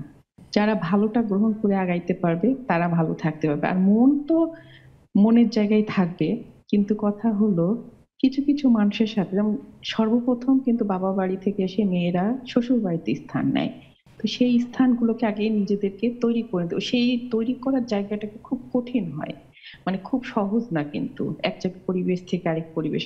সেই জায়গাটাকে যখন বুঝে নিব যে না এইটা করলে ভালো থাকবে তারা, তাদেরকে ভালো থাকতে যে অনেক সময় মন খারাপ হয়, কিন্তু আমার হয়, কার হয় না, সবারই হয়। আমি জানি যে এটা সব মেয়েদের ক্ষেত্রেই হয়। কিন্তু সেই সময় নিজেকে একটু বুঝতে হবে যে আমি একটা মেয়ে, তাদের জন্য যখন আমি করছি তাদেরকেও বোঝাতে হবে যে আমার জন্য যেন তারা ভালো থাকে এবং তাদেরকে আমি ভালো রেখেছি। এবং এটা বুঝতে হয় পরিবারের, আমি যার সাথে থাকবো সে যদি আমাকে ভালো বুঝে, আমার পৃথিবীতে আর কারো কিছু লাগে না। হ্যাঁ, তবে সবাইকে নিয়ে আমি বসবাস করি, চেষ্টা করি সবাইকে ভালো রাখার। মন ভালো থাকবে। মেয়েদের উচিত ইনকাম করা, একটা একটা ইনকাম যদি থাকে, নিজের অল্প পরিসরে হোক, আমি বলবো ভালো থাকা যায়। মানে ইচ্ছা অল্প মতো আমি কম কিন্তু যাই হোক একটা ছোট ব্যাকআপ আছে, এটাই একটা মানসিক শান্তি কিন্তু। আমার হ্যাঁ। কিন্তু আমার আরেকটু অহনা বলি, আমার মন খারাপ হলে আমি আরো একটা কাজ করি, সেটা হচ্ছে মার্কেটে যে প্রচুর কেনাকাটা করি। প্রচুর কেনাকাটা করি, মনে হয় যে মনটা একেবারে ভালো হয়ে গেছে। আমার এরকম হয় এই যে আপু আমি অসুস্থ আছি, তা আমার বান্ধবীরা বলে যে তুমি এই যে ডাক্তারের কাছে যাবে তা না করে তোমার মনে হয় একটু শপিং করলেও ঠিক হয়ে যাবে। কিন্তু আমার আবার মনে হয় যে দুটোই দরকার আছে। আমি যদি ডক্টরের কাছে যাই তাহলে প্রবলেমটা গোড়া থেকে সলভ হয়, আর শপিং করলে আসলে 2-3 দিন ভালো থাকি আমি, তারপরে আবার প্রবলেমটা ফিরে আসে। এটা নিজের উপরে কিছুটা ডিপেন্ড করে। আসলে ভালো থাকা ডেফিনেশনটা হচ্ছে কি, নিজেকে ব্যস্ত রাখা সবচেয়ে ভালো কাজ। তাহলে দেখবা এমনি ভালো থাকবা। আসলেই তাই আপু, বেশ বেশ ভালো কথা বলেছেন। আমি নিজেও খেয়াল করেছি যে ব্যস্ত থাকলে আসলে খারাপ থাকার উপর বেশি মনোযোগ যায় না, এবং খারাপ যা কিছু আমাকে ওভার থিঙ্কিং করাচ্ছে, এই ওভার থিঙ্কিং এর রোগটা আসলে কমে যায় শুধুমাত্র কাজের কারণে। কাজ এমন একটা সলিউশন, বেশ চমৎকার। আমি একটু সুমি আপুর কাছে আসি এবং তার কাছে এসে একটু জানতে চাই যে এই যে পারিবারিকভাবে ভালো থাকার একটা বিষয় আছে, এটা ছাড়া বন্ধুদের সাথে সময় কাটালে অনেক ভালো থাকার নানান রকম উপকরণ পাওয়া যায়। বন্ধুদের সাথে সময় কাটানো হয় কি না? না, আমার আসলে এখানে তেমন একটা বন্ধু নাই, বন্ধু বান্ধব নাই। যা ছিল কলেজ লাইফেই ছিল, বিয়ের আগে। তাহলে ওই যে ওই পরিস্থিতিটার মতো, ওই যে কফি হাউসের যে একটা ব্যাপার আছে, কলেজ লাইফে আমার বন্ধু বান্ধব ছিল। কলেজে আমার ইন্টার পরীক্ষা 10 দিন আগে আমার বিয়ে হয়ে গেছে। আচ্ছা, তো তারপরে কি পরীক্ষা দেওয়া হলো টাইম? হ্যাঁ, পরীক্ষা দিছি, পাসও করছি। তারপরে হচ্ছে বেবি হইলো। তো সেটা কখন, মানে ভার্সিটিতে অ্যাডমিট হওয়ার পরে? না, ওই মেয়ে হওয়ার, হ্যাঁ ডিগ্রিতে ভর্তি হয়েছিলাম, পরে ভর্তি হওয়ার পরে আপনার হচ্ছে মেয়ে হয়ে গেছে, সংসারের কাজ এই সব নিয়ে আর ওইভাবে পড়াশোনা আগাইতে পারিনি। তারপরে হচ্ছে হাজবেন্ড তো নাই, হাজবেন্ড তো বাইরে চলে গেছে। আচ্ছা, তো ওই মেয়ে নিয়ে সংসার সামলাতে সামলাতে আর বাকিটা। তার সাথে এখন কি আপনার কথা হয়? এখন কি সম্পর্ক ঠিক আছে? এখন ঠিক আছে। ঠিক আছে, তাহলে বেশ। তাহলে আমি ওই আপনার কাছে 2 লাইন একটা ওই যে গান শুনি। আমি জানি যে এখানে কেউই আমরা প্রফেশনাল সিঙ্গার না, কিন্তু 2 লাইন, ওই যে বললেন যে ছোটবেলায় বন্ধুত্বের একটা সময় ছিল, এখন আর সেই আড্ডাটা হয় না, কিন্তু সেই আড্ডাটারও একটা প্রাণ ছিল, তাই না? তো কফি হাউসের গানটা নিশ্চয়ই আপনি বেশ রিলেট করতে পারেন, 2 লাইন শোনাতে পারেন কিনা? Thank you. গলা তেমন একটা ভালো না, তারপরে আমরা আড্ডা দিচ্ছি, আমরা বড় কোনো আশা করছি না, ছোট্ট করে শুনি, 2-4 লাইন শুনে।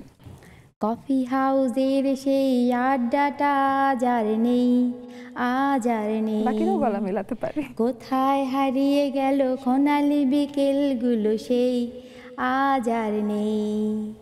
নিখিলেশ প্যারিসে, মইদুল ঢাকাতে, নেই তার আজ কোনো খবরে। গ্র্যান্ডের গিটারিস্ট গোয়ানি জিপি সুজা ঘুমিয়ে আছে যে আজ কবরে। কাকে যেন ভালোবেসে আঘাত পেয়ে যে শেষে পাগলা গারদে আছে রমা রায়। অমলটা ধুকছে দুরন্ত ক্যান্সারে, জীবন করেনি তাকে ক্ষমাহার। কফি হাউজের সেই আড্ডাটা আজ আর নেই, আজ আর নেই। বাহ, চমৎকার। আসলেই তো কফি হাউসের একটা আড্ডা যদি থাকতে পারতো, কিংবা কফি হাউসের এই আড্ডাটা যদি এখনো আবার তৈরি করে নেওয়া যায় শহুরে কোনো একটা ক্যাফেতে, তাও কিন্তু হুট করে বন্ধুদের মাঝেও ভালো থাকাটা খুঁজে নেওয়া যায়। আমি দেখেছি যে আসল বন্ধু বা সত্যিকার যারা বন্ধু, একদম 5 বছর পর দেখা হচ্ছে, তারপরে সেই আগের আবেদন, সেই আগের একটা ভালোবাসা, আমি এটা খুবই মিস করি। এবং হুটহাট যদি সুযোগ পাই, আমার মনে হয় আমি একটু চলে যেতে চাই যে কোনো ক্যাফেতে বন্ধুদের সাথে একটু গল্প করতে। আমি সেতুর কাছে আসি, সেতুর কাছে এসে জানতে চাই যে এই যে বন্ধুদের সাথে আড্ডা দেওয়া, এটাও মানসিকভাবে কতটা হেল্প করে। এবং আরেকটা জিনিস জানা হয়নি, সেতুর পরিবারে কে কে আছে? আমার হাজবেন্ড, আমার একটা বেবি আছে 3 বছর। তারও একটা হাজবেন্ড, তারও একটা বেবি আছে। আচ্ছা, জীবনে শুধু আমি পিছিয়ে আছি। আসলে আমারও আপুর মতো অবস্থা, বন্ধু বান্ধব খুব কম আসলে। প্রফেশনাল লাইফ, পার্সোনাল লাইফ সব মিলে এত ব্যস্ততা যায় যে আসলে ওইভাবে বন্ধুদের সাথে টাইম স্পেন্ড করা হয় না। বাচ্চাটাই বন্ধু। হ্যাঁ, তাদের সাথেই হয়তো ছুটির দিনগুলোতে আমি আবার খুবই ঘুরতে পছন্দ করি। আমার মনে হয় যে আমি যদি সপ্তাহে একদিন একটু কাজের বাইরে একটু যদি না বের হই, তাহলে আমার দম বন্ধ লাগে। হতে পারে সেটা পাশে কোথাও আমি একটু রাস্তার ধারে দাঁড়ায় যদি চাও খাই, সেটাও আমি এনজয় করি। আসলে আমার লাইফটাকে আমি খুব এনজয় করতে পছন্দ করি। এটা কিন্তু এই যে বেশি বেশি অক্সিজেন পাওয়ারও একটা সোর্স। একটু বাইরে না গেলে ঘরের ভেতর কিন্তু আমার মনে হয় ইনাফ অক্সিজেন পাচ্ছি না, এমন লাগে আমার কাছেও সেম মনে হয়। আমি কয়েকদিন যদি একটু কাজের বাইরে, মানে কাজ করতে অফিস যাচ্ছি, এটা বাইরে বের হওয়া না, এর বাইরে জাস্ট নিজেকে একটু সময় দিব, এটাও আমার কাছে অনেক বেশি ম্যাটার করে। আমার ভালো থাকার জন্য এটা একটা উপাদান বলা যায়। আচ্ছা, সেই ক্ষেত্রে কি এরকম হয় যে মাঝরাতে ভাইয়াকে ডেকে বলছেন যে না এখনই আমরা বেড়াতে যাই, এরকম কখনো হয়? এটা আগে হতো, বাট এখন তো বেবি আছে, এখনো সেই সুযোগটা নেই। ওকে আবার তোলা যায় না ঘুম থেকে, সে তো ঘুমোয়। আচ্ছা, সেটাও একটা ব্যাপার। বাবা মারা আসলে নিজেদের অনেক হ্যাপিনেস বাচ্চাদের জন্য কত ভাবে যে তারা কম্প্রোমাইজ করে, বাচ্চারা এটা না রিয়েলাইজও হয়তো কোনোদিন করতে পারবে না। তারা জানবেই না যে তারা কিভাবে যেন এত স্যাক্রিফাইসের মাধ্যমে তারা বড় হয়েছে। না, এই যে এখন আমি আগে বুঝতাম না, এখন আমার মা বাবা যে স্যাক্রিফাইস করছে এটা যেমন বুঝি, তো আমার বাচ্চা হয়তো নিজে মা না হলে বোঝা যায় না। সত্যি। বেশ আমি আসলে আপনাদের থেকে শুনে শুনে অনেক কিছু রিয়েলাইজ করি, এবং আপনাদের কারণে আমি বাসায় গিয়ে আমি ভাবি যে আসলে তো আমার মা তো আসলে অনেক স্যাক্রিফাইস করে। আমি এখনো নিজে আসলে এই বিষয়গুলো না রিয়েলাইজ করতে পারলেও প্রত্যেকবার আমার মনে হয় এখন আমার ফিলিংসটা অনেক বেড়ে গেছে বাবা মার প্রতি। আরেকটা বিষয় হয় যে আমি যেমন ছোটবেলায় একটা জিনিস চাইলে আমার বাবা খুব, মানে চাওয়ার সাথে সাথে মনে হয় যে সামনে এনে দিত। আমি এখন যখন নিজে উপার্জন করি, পরিবারের বিভিন্ন চাহিদাগুলো, পরিবারের সদস্যদের চাহিদাগুলো মিটাই বা নিজের যে প্রয়োজনগুলো পূরণ করি, তখন আমার এটা খুব ফিল হয় যে হয় অনেক সময় যে আমার হাতে টাকা পয়সা কম আছে, এমন একটা প্রয়োজন, বাট আমি ওটা পূরণ করতে পারছি না আমার পরিবারের কারো। আমি খুবই মিস করি আমার বাবার কথা। আমার খুবই ফিল হয় যে তারা কখনো অভাব বোধটা আসলে করতে দেননি, আমাকে কখনো বুঝতে দেয় নাই। আমার যখন যেটা লাগতো আমি জাস্ট আমার আব্বুকে বলতাম আর সেটা পেয়ে যেতাম। এখন আমি এই বিষয়টা অন্তর থেকে ফিল করি, যেটা আমি আগে কখনোই করি নাই। আমি এগুলো শুনলেই আসলে একটু ইমোশনাল হয়ে যাই। আমি আসলে মানুষটা যে কোনো শক্ত কনভারসেশনের জন্য মানসিকভাবে খুব একটা প্রস্তুত থাকি না। আমি খুব ছোটখাটো বিষয় ইমোশনাল হয়ে যাই। আমি একটু শামিকা আপুর কাছে আসি। আপুর কাছে এসেও আমি একটু জানতে চাই যে এই যে ঘুরতে যাওয়া, বন্ধু বান্ধবের সাথে সময় কাটানো বা পরিবারের সাথে একটা কোয়ালিটি টাইম স্পেন্ডিং, এই জিনিসগুলোর ব্যালেন্সটা আসলে একটা স্বাস্থ্যকর জীবনের জন্য বা ভালো থাকবার জন্য কতটুকু গুরুত্বপূর্ণ বলে আপনার মনে হয়? এটা তো অবশ্যই গুরুত্বপূর্ণ। আমাদের মানে আমরা তো মানুষ, এবং মানুষের সাথে যদি আপনি অন্য কোনো পশু দেখেন, দেখবেন যে বিশাল যে পার্থক্যটা সেটা হচ্ছে যে আমরা সমাজবদ্ধ, আমরা ইমোশনে চলি, এবং আমরা হচ্ছে এমন একটা প্রাণী যারা কিনা খুব হাসতে পারি। লাইক আমাদের সেটটা এরকম যে আমরা হাসতে পারি। আপনি পৃথিবীর অন্য কোনো পৃথিবীতে আর কোনো প্রাণী নেই যাকে এরকম করে ডিজাইন করা হয়েছে তুমি হাসবা। ওকে, সো আসলেই নাই। তো এটা থেকে দেখা যায় যে আসলে আমাদের ডিজাইনটা হয়েছে আমরা প্রাণ খুলে হাসবো, আমরা সো ইমোশনাল, আমরা কাঁদবো যখন আমাদের ইমোশন ফিল করব। তো এটা মানে এটা যদি ইমব্যালেন্স হয়, অনেক সময় আছে যেমন আমাদের এখানে দেখবেন আপনারা পুরুষরা অনেক কুইকলি স্ট্রোক করে, তার একটা কারণ হচ্ছে আমাদের ওদেরকে শেখানো হয় যে তোমরা ছেলেরাও স্ট্রং হবা, ছেলে মানুষ কান্না করে নাকি, কি বলো, ছেলেরা কাঁদবা, আছি। তো এই যে বাজেভাবে ভেতর থেকে স্ট্রাগল করেন স্ট্রাগল করে, কারণ তারাও তো মানুষ। হ্যাঁ, আমি তাদেরকে ছোট থেকে আমরা তাদেরকে ডিফারেন্ট সাইকোলজি দিয়ে বড় করতে দিই। তোমরা সামবডি, তোমাদের কান্না করা যাবে না, তোমাদেরকে অনেক শক্ত হতে হবে, তোমাদেরকে ডিফারেন্ট হতে হবে, তোমাদের উপর অনেক দায়িত্ব। বাট ওই কারণে ওই যে ইমোশনাল ইমব্যালেন্স হয়, তখন ওরা রাগ দেখায়, অনেকে আছে অনেক রেগে যায়, করেন যে রাগ দেখালে একটা এক্সপ্রেশন করতে পারছি, আর তো বাকি সব ইমোশন বন্ধ, মায়া করে কথা বলতে পারছে না, কারণ তাকে শেখানো হয় না, সোসাইটি তাকে অ্যাকসেপ্ট করবে না। বাংলাদেশের পার্সপেক্টিভে যে ছেলেটা একটু সুইট করে সফট করে কথা বলে, তাকে অনেক ল্যাঙ্গুয়েজ ওয়ার্ড ইউজ করা হয় বা নানান কিছু বলা হয়। এই যে জিনিস, এই যে এখানে আমি পুরুষদের পক্ষে কথা বলছি, বিকজ কিসের জন্য বলছি, যে এটা অনেক বড় ইমব্যালেন্স নিয়ে আমাদের একটা সোসাইটিতে আমরা মেয়ে বাচ্চা ছেলে বাচ্চাদেরকে বড় করছি। তো যে বলেন না যে ইমোশনটা কিভাবে আমরা ব্যালেন্স করব, এখানে একটা বড় বিষয় আছে যে আমাদের ব্যালেন্স করা কিভাবে। আমরা বন্ধু বান্ধব নিয়ে আমাদের মেয়েদের ক্ষেত্রে যেটা হয় সেটা হচ্ছে, হ্যাঁ, বিয়ের পরে একটা বড় অংশ চলে যায়, মানে আলাদা করে আমরা ছোটবেলার ফ্রেন্ডদের সাথে সম্পর্ক রাখেন। যদি আমি ডিফারেন্ট, আমি লোকজন নিয়ে চলি, আমার ছোটবেলার ক্লাস 1-এর ফ্রেন্ডও এখনো আছে, আবার আমার রাইটার্স যারা ফ্রেন্ড তারাও আছে, আমার সাংবাদিক ফ্রেন্ডরা আছে, আমার থেরাপিস্ট ফ্রেন্ড আছে, আমি সব লোকদল নিয়ে চলি। এবং আমি বছরে একবার দুবার আসি, আমি আমার ফ্রেন্ডদের সাথে কমিউনিকেশন করি। আমার থেরাপি সেন্টার আসতে বলি, আমার একটু নিজের প্রমোশন করে নিই। একটা থেরাপি সেন্টার আছে আমার ফার্ম গেটে, quick recovery therapy centre and physiotherapy and allied health centre. তো সবাই আসে, গল্প করি, চা খাই। আমি প্রচুর টঙের চা খাই, আমি বাংলাদেশে আসলে আমার ফেসবুকে প্রচুর চা, আমার কাছে মনে হয় আপু টঙের চা হলো বেস্ট চা। আমি যাই, চা খাই, তো আমি খুব এনজয় করি। এবং এটা মনে হয় ছোট ছোট জিনিস, যে বললেন ছোট ছোট জিনিস, অনেক কিছু লাগে না জীবনে সুখী হতে, ছোট ছোট জিনিস দিয়েও কিন্তু অনেক সুখী হওয়া যায়। আচ্ছা, ঠিক আছে, আমি এই বিষয়ে আরেকবার আপনার কাছে আসবো একটা বিরতি থেকে এসে। একটা বিরতির সময় হয়ে গেছে, ফিরে এসে আরো শুনবো এই বিষয়ে, আপনারাও থাকুন সঙ্গে।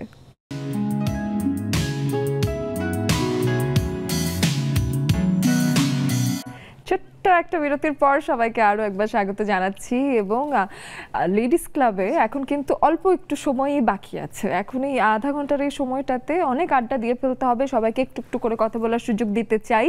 হাসিনা আপুর কাছে চলে আসি। হাসিনা আপু, আপনার কাছে এসে আমি একটু জানতে চাই যে স্বাবলম্বিতা এবং ভালো থাকা, আপনার কাছে কি মনে হয় দুটোর সাথে সম্পর্ক আছে, এবং ভালো থাকবার জন্য নিজের স্বাবলম্বী হওয়াটা কতটুকু গুরুত্বপূর্ণ? আসসালামু আলাইকুম আপু, শুভ সন্ধ্যা সবাইকে, অনেক ধন্যবাদ। অনেক গুরুত্বপূর্ণ একটা প্রশ্ন আপু। অবশ্যই স্বাবলম্বী হইতে হবে, এবং স্বাবলম্বী হওয়ার পরে আমি বলবো, প্রথমেই বলে নিই, মেয়েদের না একদম নিজের উপার্জনে নিজের কোনো কিছু দিয়ে একটা বাড়ি থাকলে আরো বেটার। কেউ কখনো বলতে পারে না এটা আমার বাড়ি, এটা আমার বাড়ি, এখান থেকে চলে যাও, জানো এটা কার বাড়ি, এই ধরনের কোনো কথা কোনোদিন কেউ বলতে পারবে না। বাবার বাড়ি, স্বামীর বাড়ি সব ছেড়ে নিজের একটা বাড়ি। হ্যাঁ, আমি আরো বলবো যে এখনকার বাবাদের, মানে এই সময় থেকে অন্তত, এতদিন তো দিত না বা করতো না, অনেক কিছু দিত, অনেক ফার্নিচার, গয়না, এই সেই, এগুলো না দিয়ে না, একদম সত্যি কথা, কিছুদিন ধরে কিন্তু এরকম একটা পোস্টও ভাইরাল হয়েছে, অনেকে দিচ্ছে, শেয়ার করছে, ওই টাকাটা দিয়ে নিজের মেয়েকে একটা বাড়ি করে দেওয়া, একটা ফ্ল্যাট করে দেওয়া, 2টা রুমের একটা অ্যাটাচ বাথরুম দিয়ে করে দিলে অনেক শান্তি। যেটা আমার নিজের বাড়ি, বাবা করে দিয়েছে, বা মানে বাবা দিয়ে গেছে, বাবার সম্পত্তি থেকে হোক, যে কোনো জায়গা থেকে হোক, এটা হচ্ছে কি যে প্রশান্তি, এটা বলার মতো না। কারণ আশেপাশে পারিপার্শ্বিক অবস্থা সবকিছু দেখে বললাম আর কি। তারপরে হচ্ছে স্বাবলম্বী হওয়াটা যে কি জরুরি মেয়েদের জন্য, এটা তো আর বলার অপেক্ষা রাখে না।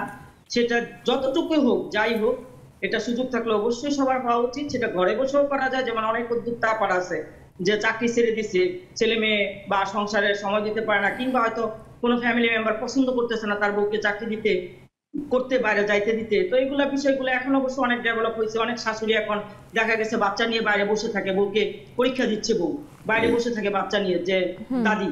তারপরে দেখা গেছে যে অনেক সময় এখন চাকরিতেও চলে যাচ্ছে নিশ্চিন্তে, ওই বাচ্চাগুলো কিন্তু দাদি পালতেছে বা ফুপু, কেউ না কেউ দেখতেছে, বউরা কিন্তু এখন জব করতেছে, যেটা আগে কখনো কল্পনাও করা যেত না। তো এই যে ছোট ছোট জিনিসগুলা, এগুলোর মধ্যে না অনেক ভালো থাকা। কেমন ভালো থাকা, যে এইগুলা যদি নিজে স্বাবলম্বী হওয়া যায়, তখন নিজের স্বাচ্ছন্দ্যে নিজের ইচ্ছা মতো একটা কিছু করা যায়। আর ওইটার মধ্যে যে কি ভালো লাগা, কারণ কি আমার স্বাধীনভাবে আমি 10টা টাকা ওখানে খরচ করে, মানে অল্প হোক, এটা আমার, এটা বলা যায় আসলে স্বাবলম্বী হওয়া দরকার প্রত্যেকটা নারীকে। একদমই তাই আপু, একদমই। অনেক ধন্যবাদ আপু। আমরা একটু ফাহিমা সুলতানা আপুর কাছে আসি। ফাহিমা আপু, আপনার কাছে এসে একটু শুনতে চাই আজকের বিষয়ে, কি বলবেন? ধন্যবাদ আপু। প্রথমে আপনাকে আজকে খুব সুন্দর লাগছে, মিষ্টি লাগছে, সবসময় সুন্দর লাগে, আজকে একটু অন্যরকম লাগছে। আর স্টুডিওর যে আপু আছে, আরগুন আপু, সুমি আপু এবং হচ্ছে সেতু আপু, সবাইকে অভিনন্দন। আজকে বিষয়টার সাথে আজকে আমার যে সময়টা গেল সেটার সাথে মিল আছে। ভালো আছেন তো? আজকে আমি যে কিছুক্ষণ আগে আপুদের সাথে দেখা করে আসছি, খুব সুন্দর একটা আড্ডা দিয়ে আসছি। সবচেয়ে ভালো লেগেছে যে আমি এখানে যে আগুন আপুর সাথে আমার ফার্স্ট পরিচয় হয়েছে অনেক আগে, কিন্তু আজকে প্রথম দেখা হয়েছে। আগুন আপু আমার ছেলে থেরাপি দিয়েছে, সে আপনাদের এখানে যাওয়া স্টুডিওতে যাওয়ার আগে সে আমার ছেলেকে খুব সুন্দরভাবে, তার এটাতে দেখে আমি মুগ্ধ যে আপু ইউকেতে থাকে, এখানে গিয়েছে। কিন্তু আমি শুধু তার জন্যই সেখানে গিয়েছি যাতে রায়ানকে সে একটু দেখতে পারে। সে রায়ানকে দেখেছে, যে আমার কাছে খুব ভালো লেগেছে। আর দুইটা আপু আসছে, যে আপু সুমি আপুর কেকটা অনেক মজা, তাদের সাথে আড্ডা দিতে পেরেছি, খুব ভালো লাগছে। তারপর আমি রায়ানকে নিয়ে একটু পার্কে গিয়েছি, ফজলে পার্কে ওকে হাঁটাহাঁটি করাইলাম, নিজেও একটু এক্সারসাইজ করে আসলাম, খুব ভালো সময় কেটেছে। চমৎকার, অনেক অভিনন্দন। আজকে অনেকদিন পরে জুমে বসলাম, ভালো লাগছে, এই খুব ভালো আছে আলহামদুলিল্লাহ। এখন খুব গুরুত্বপূর্ণ আসলে ভালো থাকা, এবং এই যে যা কিছু বললেন, একটা ভালো দিন, খুব সুন্দর লাগলো বিষয়টা। মরিয়ম আপুর কাছে আসি, এবং মরিয়ম আপুর কাছে আমি জানতে চাই যে একটা জীবনে আপনার কি মনে হয়েছে যে আসলে ভালো থাকতে দিন শেষে আসলে কি লাগে, আর আপনি যদি নিজের ছোটবেলায় ফেরত যেতে পারতেন, নিজের ছোট মানুষটাকে কি উপদেশ দিতেন সেটা জানতে চাই। একটা আনমিউট করে নেবেন মরিয়ম আপু। মরিয়ম আপু, হ্যাঁ আনমিউট হয়েছে আপু, এখন বলুন। হ্যাঁ শুনতে পাচ্ছি আপু, বলেন। শুভ সন্ধ্যা সবাইকে। অনন্যা, ভালো আছো? আপু ভালো আছি, বেশ ভালো আছি। আশা করি সবাই ভালো আছে। হ্যাঁ, আজকের বিষয়টাই তো ভালো আছেন তো? হ্যাঁ, ভালো, আসলে ভালো থাকা, মন ভালো থাকলে শরীর ভালো থাকে, শরীর ভালো থাকলে মন ভালো থাকে। আমার কাছে এটা। আচ্ছা, আপুর নেটওয়ার্ক একটু অসুবিধা হচ্ছে, আপুকে আরেকবার একটু কেটে আসতে বলবো। আপু আপনি কষ্ট করে একবার কেটে আরেকবার আসবেন, আপনার নেটওয়ার্কের কারণে একদমই কিছু শুনতে পারছি না আমি। ওবায়দা আপুর কাছে আসতে চাই। ওবায়দা আপু, আপনার কাছে এসে একটু আনমিউট করে শুনতে চাই যে ভালো থাকার বিষয়টা নিয়ে আপনি কি বলবেন, যে কি কি আসলে প্রয়োজন ভালো থাকতে। আপুদের সালাম, আপুদের আজকে কেমন জানি আমার খুব পরিচিত লাগছে, টিভিতে দেখলাম তো আগেই, মানে চিন্তা করছি যে কোথাও দেখা হয়েছে নাকি, কেমন জানি দুজনকে খুবই পরিচিত মনে হচ্ছে। একজন বাইরের যিনি, ওই আপাকে আরো বেশি পরিচিত মনে হচ্ছে, বুঝলাম না কেন। আর মাঝখানের আপা তো আরো মনে হচ্ছে দেখে ফেলেন। তা ভালো থাকাটা নিয়ে আপনার আসলে মনে হচ্ছে যে নিজের এই মনের থেকে যেটা ভালো লাগে সেটা করাই। মানে আমি আজকের একটা ঘটনা বলি। আজকে আমরা আগেই চলে এসেছিলাম অফিস থেকে, কিন্তু বাসায় তো কেউ নাই। মানে ভাবলাম যে বাসায় গিয়ে একটা ঘুম দিব লম্বা, কিন্তু ঘুম আর আসছে না। ঘুমায় দেখলাম যে না, এটাও ভালো লাগছে না। তখন অনেক গান শুনলাম, পছন্দের গানগুলি, তো এটাই ভালো লাগছে। মনে হলো যে না, ঘুমে ভালো লাগছে না, একটা গান শুনতে ভালো লাগছে। কখন যে কি ভালো লাগবে, নিজেকে একটু পরিবর্তন করে করে কাজের কর্মে পরিবর্তন এনে দেখতে হবে যে এটা কাজ করছে না, ওটাতে ভালো লাগছে। হ্যাঁ, বাহ, চমৎকার একটা সাজেশন দিয়েছেন। একটা কাজে ভালো না লাগলে আরেকটা কিছু করে দেখতে হবে। খুকু আপুর কাছে আসি, খুকু আপুর সাথে কথা বলে নিই একটু ছোট করে। খুকু আপু, আপনার কাছে এসে আমি শুনি যে আসলে কোন একটা বিষয়ে যদি আপনার জীবনে ঠিকঠাক থাকে তাহলেই আপনার আর কিচ্ছু লাগবে না, আপনি ভালো আছেন, এটা মনে হয়। আপু, শুভ সন্ধ্যা। শুভ সন্ধ্যা। আসলে কোন জিনিসটাকে বলবো, আমার মনে হয় যে ছোট ছোট আনন্দগুলো যদি মানে আমাদের জীবনে যদি থাকে না, তাহলে মনে মানুষ ভালো থাকতে পারে। কারণ আমি মনে করি যে লাইফে খুব বেশি চাহিদা রাখতে, আমি এটা করতে পারলাম না, আমার এটা হলো না, বা ওই যে অমুকের এটা আছে আমার নাই, এই যে এই ইচ্ছাটা যদি মনের মধ্যে খুশি না, কেউই আসলে সুখে থাকতে পারবে না, ভালো থাকতে পারবে না। যেমন আমার গত পরশুদিন আমার ম্যারেজ ডে ছিল, 20 বছর পূর্তি। আমি চাইলেই আমার হাজবেন্ডকে নিয়ে অনেক ভালো জায়গায় ঘুরতে যেতে পারতাম বা শপিং করতে পারতাম, আমি কিছুই বলিনি, আমার কোনো চাহিদা ছিল না। দেখলাম যে ওই আমাকে নিয়ে গেল, এবং সবচেয়ে বড় কথা, আমাকে কোথায় নিয়ে গেল আমি বললি, আজকে জুমে বসলাম, সন্ধ্যার পরে আমাকে নিয়ে গেলো, চলো মার্কেটে যাই। গেলাম মার্কেটে, মার্কেটিং করলাম হালকা পাতলা, করার পরে সে আমাকে চা খাওয়ালো ফুটপাতের রাস্তার টং দোকানে দাঁড়ায়। ওই যে একটা আনন্দ পেলাম যে টং দোকানের চা খাচ্ছি দুজনে মিলে দাঁড়ায়, যেটা আজ থেকে হয়তো 20 বছর আগে যখন আমরা ফ্রেন্ড ছিলাম, বন্ধুরা দল বেঁধে খেতাম, সেই জিনিসটা আসলে একটু আনন্দ দিল আমার কাছে, ভালো লাগলো যে না ও তো আমাকে চাইনিজ এনে যেতে পারতো। যখন এক্সপেকটেশনটা অনেক বড় থাকে না তখন কিন্তু এই যে ছোট ছোট জিনিসই আসলে সুখ খুঁজে পাওয়া যায়। মানুষের লাইফে থাকা উচিত। জি জি, একেবারেই তাই। চমৎকার খুকু আপু, বেশ সুন্দর বলেছেন। আরো শুনবো বাকিদের কাছেও। আরেকটা বিরতির সময় হয়ে গেল, ফিরে এসে আড্ডা হবে, সাথেই থাকুন।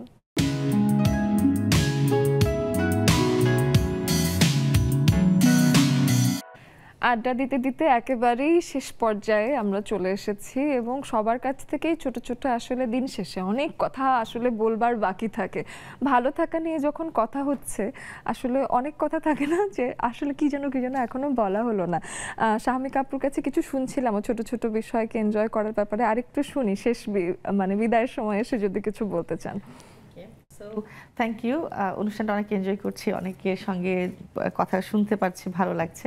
সো আমাদের এক্সপেকটেশনের তো কোনো শেষ নেই, কারণ আমরা মানুষ অ্যাগেইন ডিজাইন এমনভাবে যে আমরা উপরের দিকে যেতে থাকবো এবং আমাদের যেমন তলাবিহীন ঝুড়ি নিচের দিকে নেই তেমনি উপরের দিকেও নেই, ফলে এক্সপেকটেশনের কোনো সীমা নেই। আপনি আজকে মনে করবেন যে আমি এই স্টুডিওতে এসে একটা প্রোগ্রাম করতে পারলেই আমি খুশি, কালকে যদি বলা হয় যে আপনি এখানে পুরো একটা প্রোগ্রাম দিয়ে দিলাম আপনাকে 1 মাসের জন্য, আপনি সেখানেও খুশি থাকবেন। তারপর ভাববেন যে আমি যদি বিবিসিতে চান্স পাই আমি আরো খুশি, বাড়তে থাকে। তো ওই জায়গাটাতে যে একটা লিমিটেশন রাখা, এটা বলছি না যে আমরা স্বপ্ন দেখব না, স্বপ্ন দেখব, কিন্তু সেটা এমনভাবে যেন না হয় যে লোভে পরিণত না হয় এবং নিজের ভেতরে আত্মসন্তুষ্টির যে বিষয়টা এবং ছোট ছোট জিনিসগুলো দেখে, যেমন এখন কি হয় আমরা আমাদের দৈনন্দিন জীবনে আমাদের এত কিছু নিয়ে এত ব্যস্ত থাকি যে আমাদের আকাশ দেখার সময় নাই, আমরা গাছের দিকে তাকানোর সময় নাই, ফুলের দিকে তাকানোর সময় নেই।